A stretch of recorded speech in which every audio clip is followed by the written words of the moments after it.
రాపాక వరప్రసాద్ మరోసారి సంచలన వ్యాఖ్యలు చేశారు. నిన్న 10 కోట్ల రూపాయల ఆఫర్ గురించి మాట్లాడిన మాటలు మరువకు ముందే దొంగ ఓట్లపై మాట్లాడిన ఆయన వార్తల్లో నిలిచారు.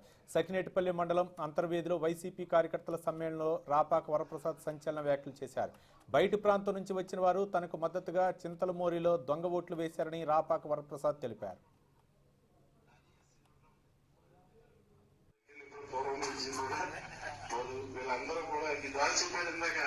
ఇలా ఎందుకు వచ్చేవారండి చింతలమూరి దొంగటైనా కూర్చో మీకు చింతలమూరిలో ఒక బూత్ ఉంటుంది మా ఇంటి దగ్గర ఉన్న బూత్ కి అందులో కారు నోట్లు ఉండవు, కానీ ఎస్సీ నోట్లు ఉంటాయి.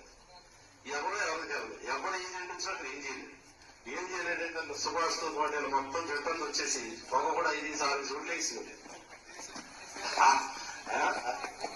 మీకు ఓట్లు అందరూ 15 మంది వచ్చి 110 చోట్ల వేసింది.